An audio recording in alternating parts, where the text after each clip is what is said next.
Hello students, welcome to Abhi Law, where law is simplified. This is Professor Dr. Ambarish R. Patnigire, and in the lecture series of the Code of Criminal Procedure 1973, we are learning about 5th chapter, that is arrest. And in this, we will continue our next lecture on procedure of arrest. What we are going to discuss? We are going to discuss section 46 and important case laws. Let's see section 46, the procedure of arrest. मतलब arrest करने के लिए laid down procedure है. Without this procedure आप जाकर arrest नहीं कर सकते. इस प्रोसीजर को आपको फॉलो करना ही पड़ेगा. अगर पुलिस ऑफिसर ने इस प्रोसीजर को फॉलो नहीं किया तो हो सकता है कि अरेस्ट इलीगल भी डिक्लेयर हो जाए. तो आइए हम देखते हैं section 46. Section 46 of the code of criminal procedure 1973. ये जो कोड ऑफ क्रिमिनल प्रोसीजर जो अमेंडमेंट 2008 में हुआ था, इसने सेक्शन 46 में कुछ स्ट्रिंजेंट प्रोविजंस लेकर आए. और वो क्या है? सब section 1. Section 46 sub section 1. In making an arrest the police officer और other person making the same shall actually touch or confine the body of the person to be arrested unless there be a submission to custody by word or action. इसका मतलब ये है कि भाई अगर police officer या कोई भी प्राइवेट पर्सन अरेस्ट करने गया तो क्या करना है? उसने जाकर उसको टच करना है, बॉडी को कन्फाइन करना है, अरेस्ट हो गई. अगर सामने वाला खुद पुलिस के हवाले होता है, एक्यूज बोलता है कि मैं सरेंडर करता हूं, मैं आ गया पुलिस स्टेशन में, तो ये सारी चीजें करने की जरूरत नहीं है. अभी इसके पास एक प्रोविजो दिया गया है. What is the proviso?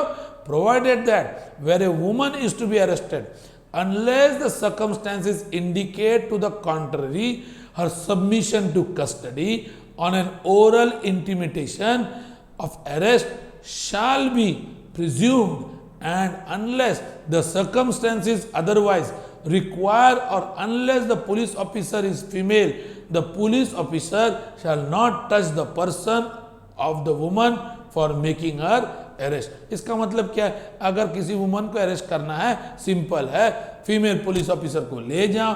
अगर फीमेल पुलिस ऑफिसर नहीं है तो प्लीज आप जो मेल पुलिस ऑफिसर है वो फीमेल को हाथ नहीं लगाएगा. और अगर फीमेल एक्यूज्ड है वो अपने आप को सरेंडर करती है तो कोई सवाल ही नहीं आया. आइए हम इस प्रोविजो के बाद सब सेक्शन 2 को देखते हैं. सेक्शन 46 के सब सेक्शन 2 क्या कहता है?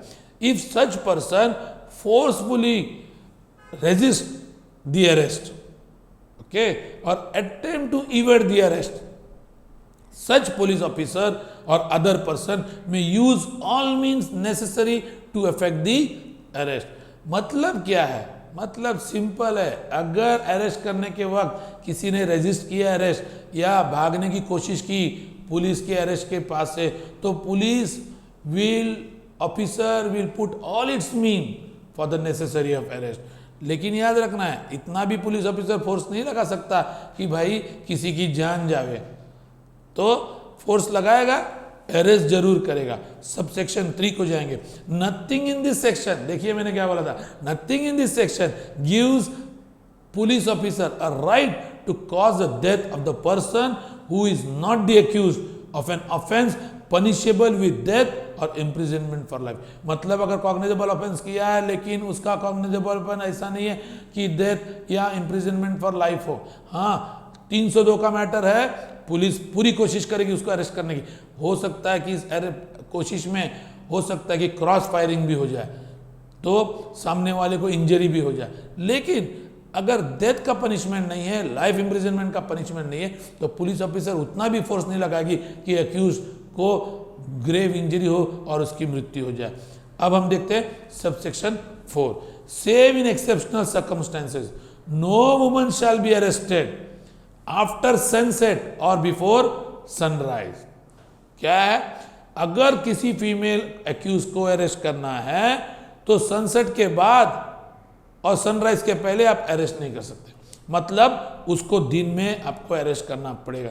लेकिन अगर पुलिस ऑफिसर को लगता है, when such exceptional circumstances exist, the woman police officer shall, by making a written report, obtain the prior permission of the judicial magistrate of the first class within the jurisdiction of the offence is committed or arrest is to be made. मतलब prior permission लेगा, रात को भी अगर arrest करना है तो आप रात को भी अरेस्ट कर सकते हैं।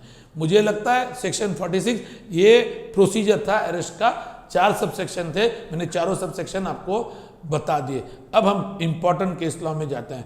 सबसे जो केस लॉ की चर्चा होती है उन 3 केस लॉ को हम देखेंगे।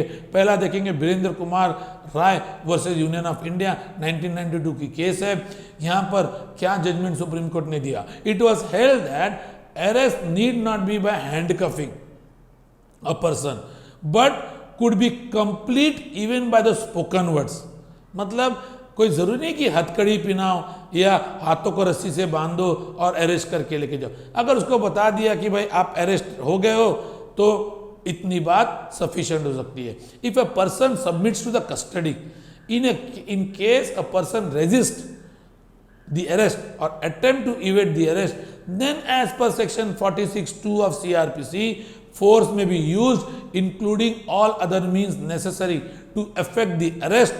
Also, if a person is confined or kept in the police station or his movements are restricted within the custody of a police station, it would undoubtedly be a case of arrest. ये बताया वीरेंद्र कुमार रॉय के judgement में। अब हम दूसरा important case का judgement देखेंगे, वो है Joginder Kumar versus state of Uttar Pradesh 1994। यहाँ पर सुप्रीम कोर्ट ने बहुत ही इंपॉर्टेंट जजमेंट दिया। ये लैंडमार्क जजमेंट है और कुछ गाइडलाइंस अरेस्ट के बारे में इशू किया गया। उस गाइडलाइंस को हम देखते हैं। Point number 1, an arrested person being held in custody is entitled, if he so requests, to have one friend, relative or other person who is known to him or likely to take an interest in his welfare, told as far as practicable that he has been arrested and where he is being detained. मतलब क्या है?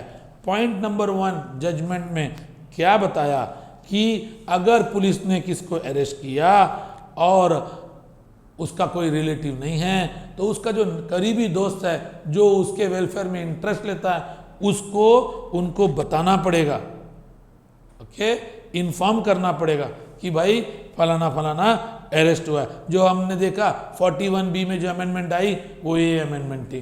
अब हम देखते हैं second point को। Second point ये judgement का जो नोटिफाइड है पॉइंट है वो ये है, the police officer shall inform the arrested person when is brought to the police station of his right। क्या राइट है एक्यूज के हम अगले वीडियो में देखेंगे, लेकिन इसके पहले आपको याद रखना है कि ये जजमेंट क्या कहता है कि उसको अरेस्ट किया, पुलिस स्टेशन में लाने के पहले उसको अपने राइट्स बताना पुलिस को जरूरी है। Third point, an entry shall be required to be made in the diary as to who was informed of the arrest. मतलब जिसको अरेस्ट किया आपने उसके कौन से रिलेटिव को बोला, उसके कौन से फ्रेंड को बोला, ये डायरी में, पुलिस डायरी में, स्टेशन डायरी में कहीं ना कहीं नोटिफाई होना चाहिए। This basically is protection from the power must be held to follow the article 21, 22, 1 and should be enforced very strictly. 21 क्या है? बाय राइट ऑफ लिबर्टी है। आइए ये 2 केस लॉ के बाद हम तीसरी केस लॉ देखते हैं। तीसरी केस लॉ बहुत ही इंपॉर्टेंट है और इस केस के जजमेंट के सारे पॉइंट्स अभी तक अमेंडमेंट के द्वारा आए नहीं है सीआरपीसी में, लेकिन बहुत सारे पॉइंट्स आ गए। वो है DK Basu versus state of West Bengal, 1997 का जजमेंट है, सुप्रीम कोर्ट ने दिया। वहां पर बताया गया कि ये रिक्वायरमेंट्स है अरेस्ट की और डिटेंशन की। देखिए क्या क्या रिक्वायरमेंट है, जजमेंट क्या कहता है। फर्स्ट पॉइंट ऐसा है, the police personnel carrying out the arrest and handling the interrogation of the arrestee should bear accurate, visible, clear identification, name of tags and their designation. ये पॉइंट हमने देखा कहां पर था? 41B में। तो ये 41B में इंक्लूड किया गया। आइए हम सेकंड पॉइंट को देखते हैं इस जजमेंट के। The police officer carrying out the arrest of the arrestee shall prepare a memo. ये जो पॉइंट है हमने देखा, ये भी 41B में बताया गया कि भाई एक विटनेस होना चाहिए, वो विटनेस उसका फैमिली मेंबर हो, अगर फैमिली मेंबर नहीं मिला तो वो लोकेलिटी का जो नामिंचित बंदा हो उसका विटनेस ले लो, और अरेस्ट होने के बाद अरेस्टी का काउंटर साइन ले लो मेमो के ऊपर। ये हो गया पॉइंट नंबर 2। कहां पर आया ये अमेंडमेंट? 41B में। आइए हम थर्ड पॉइंट को देखते हैं। थर्ड पॉइंट क्या कहता है? A person who has been arrested and detained and is being held in custody in a police station or interrogation center or other lockup shall be entitled to have one friend or relative or another person known to him or having interest in his welfare being informed as soon as practicably that he has been arrested and being detained at a particular place। मतलब क्या है? वही section 41B में third point भी आ गया कि भाई उसको अरेस्ट किया, उसको डिटेन किया, पूछताछ चल रही है, इंटरोगेशन चल रहा है, इंटरोगेशन के दौरान उसके एक रिश्तेदार को या उसके एक मित्र को जो उसके वेलफेयर में इंटरेस्ट लेता है उसको बताना चाहिए कि भाई फलाना आपका दोस्त यहाँ पर अरेस्ट हुआ है, ये जगह है, और उसको या उसके रिलेटिव को अरेस्टी की इंफॉर्मेशन देना बहुत जरूरी है। ये तीसरा पॉइंट है। आइए हम चौथे पॉइंट को देखेंगे। The time, place of arrest, venue of custody of an arrestee must be notified by the police where the next friend or relative of the arrestee lives outside the district or town through the legal aid organization in the district। मतलब अगर किसी को arrest किया, उस शहर में उसका कोई रिलेटिव नहीं है, कोई दोस्त नहीं है, अगर वो दूर के डिस्ट्रिक्ट में रहता है तो वहाँ पर जो लीगल ऑर्गेनाइजेशन है, लीगल एड की ऑर्गेनाइजेशन उस डिस्ट्रिक्ट में उस पुलिस स्टेशन को बताकर उसके घर में जाकर उसको इंफॉर्मेशन देनी है। ओके, ये चौथा पॉइंट है। कभी तक देनी है? 8 से 12 घंटे के अरेस्ट के अंदर इंफॉर्मेशन रिलेटिव को पहुंचना बहुत जरूरी है। ये डीके वासु की जजमेंट बताती है। पांचवा पॉइंट हम देखेंगे।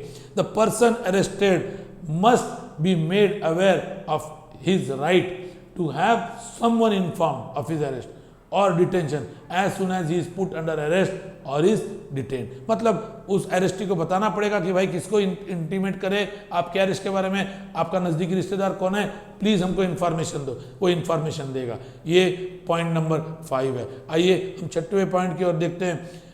केस डायरी में इंटीमेट करना है place of arrest, place of detention, उस आदमी का नाम, ओके, और कौन से रिश्तेदार को या उसके दोस्त को इंटीमेट किया गया, उसका नाम और पता, ये सारा केस डायरी में होना चाहिए, पुलिस स्टेशन के डायरी में। 7वें पॉइंट को हम देखते हैं।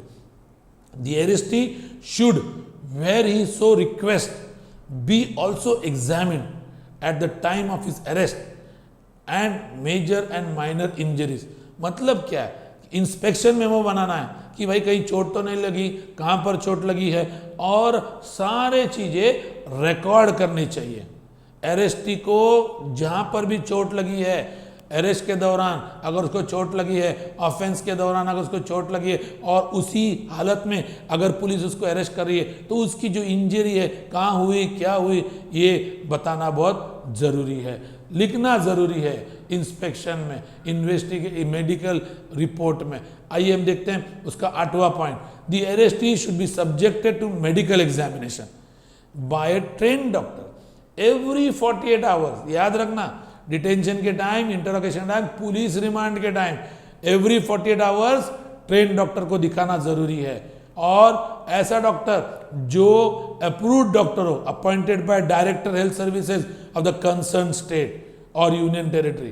ओके, पैनल डॉक्टर होना चाहिए, स्टेट ने डिक्लेयर किया हुआ, हेल्थ सर्विसेज ने। 48 आवर्स, एवरी 48 आवर्स उसको दिखाना बहुत जरूरी है, जो पुलिस के रिमांड में है, पुलिस के कस्टडी में, इंटरोगेशन के लिए। 9th पॉइंट को हम देखते हैं। डीके बासु का जजमेंट बहुत ही इंपॉर्टेंट है, ये 9वां पॉइंट है।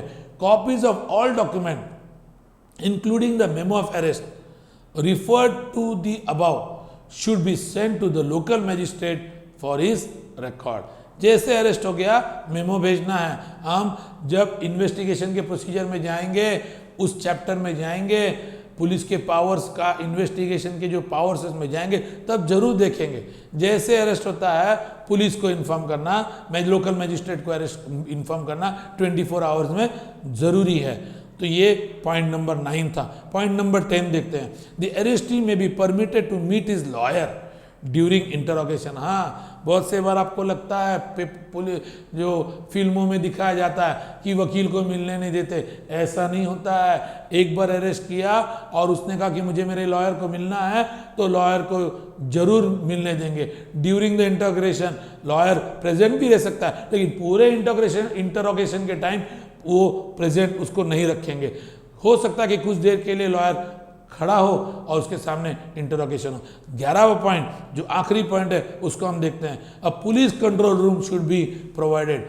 जैसे मैंने कहा 41C में डिस्ट्रिक्ट में पुलिस कंट्रोल रूम बनाना है, जहां पर जो कोई अरेस्ट हुआ उसका इंफॉर्मेशन नोटिस बोर्ड पर लगाया जाए। ये 11वां पॉइंट है। मैंने आपको 3 इंपॉर्टेंट केस लॉ बताई, ओके, जो अरेस्ट के विषय में है, ठीक है। उस तीनों केस लॉ को आपको याद रखना है। अगर आपको मेरा कंटेंट अच्छा लगा तो प्लीज़ लाइक कीजिए, ये वीडियो शेयर कीजिए और हमारे चैनल अभी लॉ को सब्सक्राइब कीजिए। अगर आपको कोई भी आपके वैल्यूबल कमेंट्स देने हैं तो आप मोस्ट वेलकम है। अभी लॉ कमेंट्स @gmail.com पर हमें जरूर कमेंट लिखिए। याद रखना है, अरेस्ट अभी खलास नहीं हुआ। अब हम अरेस्ट का मेडिकल एग्जामिनेशन की ओर देखेंगे। वो है हमारा अगला वीडियो। अगला वीडियो का इंतजार कीजिए। Thank you.